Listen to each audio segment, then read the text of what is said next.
So the question today is, are you always man-pleasing? Today I want to discuss the topic of man-pleasing, what it is, uncovering its roots, and most importantly, learning how we can rise above it. My name is Nwosu, and welcome to the Second Chances podcast, a love journey in black and white. For many of us, the urge to please can be a very, very powerful force, especially in the context of a relationship with men. But where does this come from? Is this something that is innate within us, this desire to nurture and give? Or is it something that stems from a learned behavior, our upbringing, or maybe even trauma? Let's look into this a little bit. I know my lack of having a real father figure in my life growing up led me to becoming a man pleaser for many decades, if not for a long time. and so I sit here and say to you, there is hope. There is hope to get away from man pleasing and stand in your truth.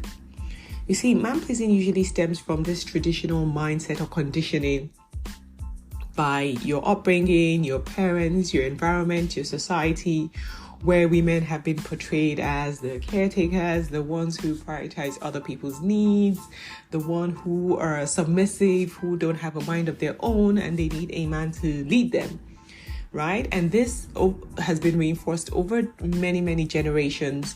And even the media, even the movies, the romance movies have portrayed this concept of the woman always needing to please a man. And so a lot of women grow up believing that they need to be man pleasers.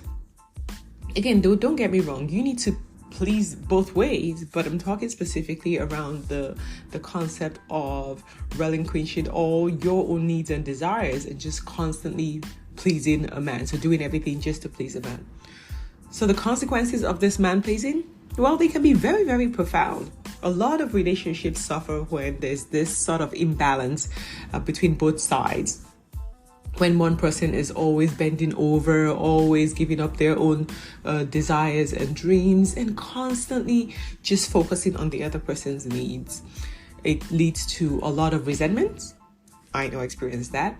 And true intimacy can be lost in the process. It's a very, very difficult cycle to break, but it's not impossible, right? The first step, as always, is always becoming aware. Recognizing that, okay, man-pleasing, I'm a man pleaser or I'm man-pleasing. And the best way to determine whether this is something that you do or you've done is to look back at your previous relationships, think about all the different interactions that you had with your ex-partners or maybe your current partner as well. And is there a pattern in there? Can you see times where your voice starts to crack, or it becomes softer, where you're not able to speak up, you're not able to talk about your needs, your desires, or your ambitions take a backseat, right? Have you experienced those sort of situations in your past or present relationships? And if the answer is yes, again, this is not a bashing session. This is just once you know better, you can do better. So identify whether man-pleasing is something that you've always done. And again, remember, it's not your fault. It's just patterns. A lot of these patterns are not easy to break. That's the truth. But we have to break them. Breaking free from man-pleasing, it doesn't mean that you don't care about the person or that you even care less. No, it doesn't mean that you don't support them. No, you do. But it means that while you're prioritizing your partner, you're also prioritizing yourself too. You can't pour from an empty cup. So you have to make sure that whatever you're doing, however you're showing up in a relationship, it's a two-way street. You give support and you get support too. There has to be mutual love, respect, and admiration in a relationship for it to work. So we want to make sure that you're standing in your truth and that you're not constantly man-pleasing, but you're also being pleased as well. You need to recognize your worth and understand that your dreams, your desires, your feelings, your ambition whatever it is just as important as everyone else's. So you shouldn't be afraid to assert yourself, but do it with grace and confidence, because we don't like confrontation. We just want to speak our truth and say what exactly it is that you want.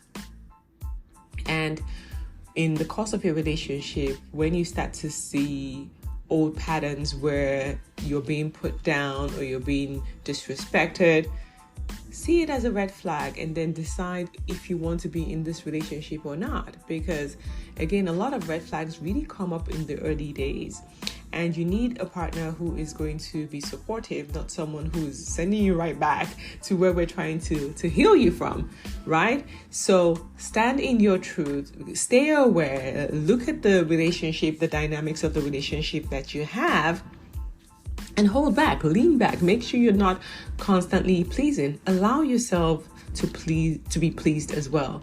The divine feminine energy is all about receiving, not do, give. No, not control. No, it's about leaning back and receiving with an open heart and embracing the love and the support that comes from your partner.